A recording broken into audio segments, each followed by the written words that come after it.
Maybe you remember me, maybe you don't. I was rather small, shy, and quiet when I was going to high school, but I was a good student. I had a good high school experience. Had some good friends, some girlfriends. After I graduated, I went back to New York to the Merchant Marine Academy, went to sea and saw the world. But this is not about me. This is about you, the class of 1970. This is a time to remember, reminisce, and savor. Tonight, I'm going to talk to you about three areas.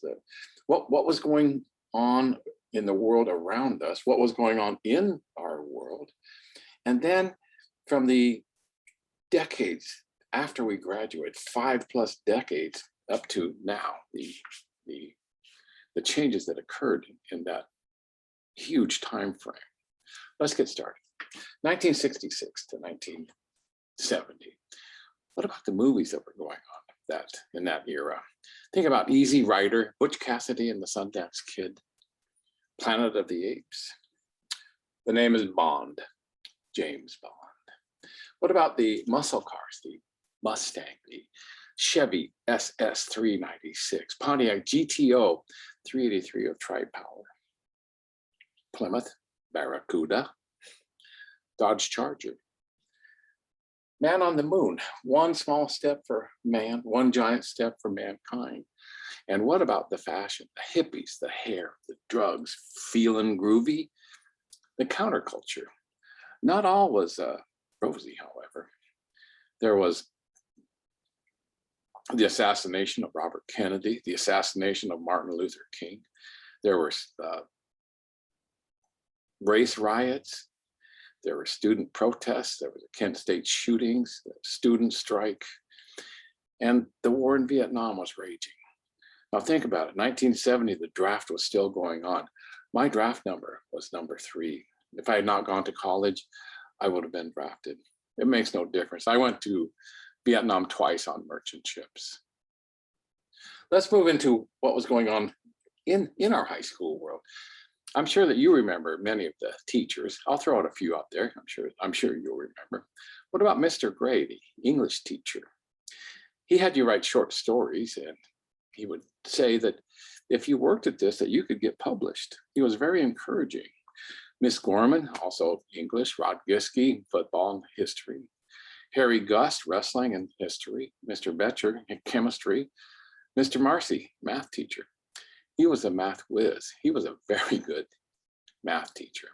Now think about PE, phys ed, for the guys in cross country. We would run up the hill to McFadden, come back down on the trail to the high school. You had to be careful. It was rather steep going down. You did not want to get going too fast because you might stumble and fall.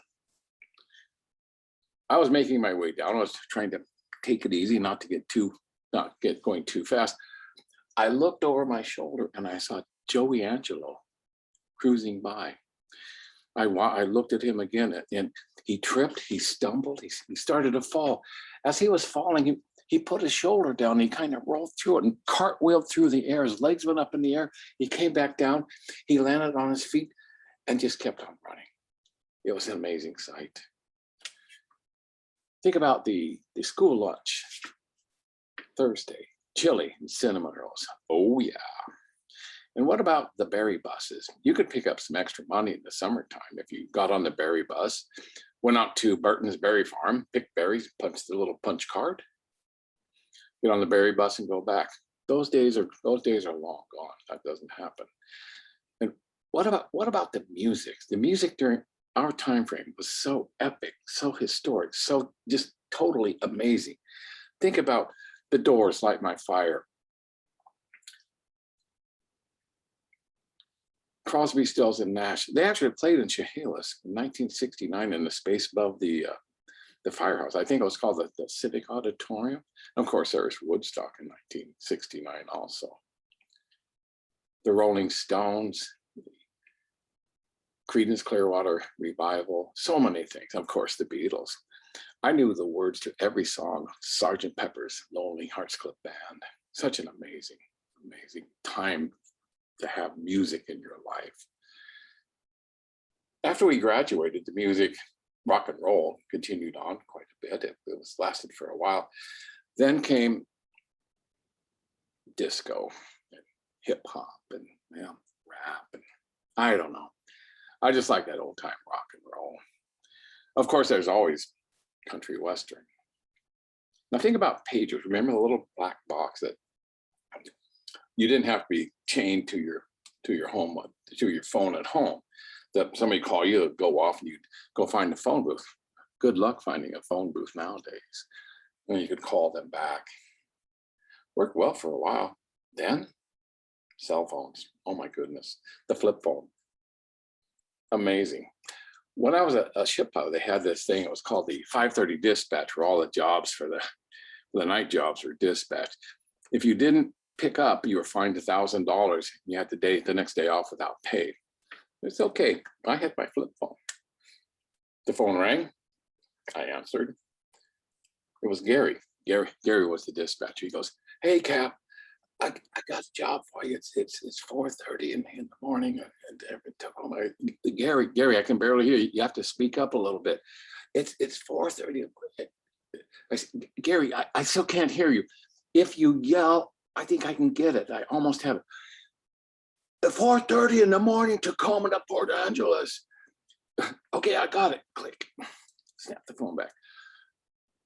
At that point in time, I didn't know how to turn the volume up on my cell phone. My bad. Then came the smartphones. Oh my goodness. What a game changer. My wife went to college in Grand Junction, Colorado. Very nice place. We'd go back there every summer. We were downtown on the sidewalk. I saw 2 college kids approaching, and they had their phones. They had their phones just right up in their faces. You know the drill. I told my wife, I said, Debbie, watch this. I stepped over in the way. They kept on walking and walking, their phones just like this, until they finally, they hit me. And, so, I'm sorry. So, I didn't mean to do that. A sign of the times, I guess. How did we ever survive without smartphones? Amazing. Then, of course, computers. There was first the beige box, there was the floppy disks, and then there was social media, and then there's email, and then there's texting and the information superhighway, the internet. Then finally there's so much information that's just constantly being bombarded into your head that sometimes you think, I've achieved information overload. You know the need to embrace technology, yet sometimes it seems like it's getting a chokehold on you. Life in our high school was a much simpler time. Sometimes people say, "Oh, you went to a small school in a small town." I say, no, I went to a high school in a small town and life was good. Now think about this. Think about Chehalis as being the center of the universe. How about that? Going north, you can get on the freeway, Interstate 5, go by car, train, bus, go to Olympia, SeaTac Airport, Seattle, British Columbia. Same thing going south. Take a train, bus, or car, go to Portland, go to the Oregon shoreline. You can go to California. If you go west, you can go to the ocean beaches, Olympic National Park. Go east, you can go camping or hiking in the mountains in the summertime, skiing in the wintertime, or continue on to Eastern Washington. Tonight, I have talked to you about the things that were going on in the world around us when we were going to high school. Then I talked about what was going on in our little world at high school.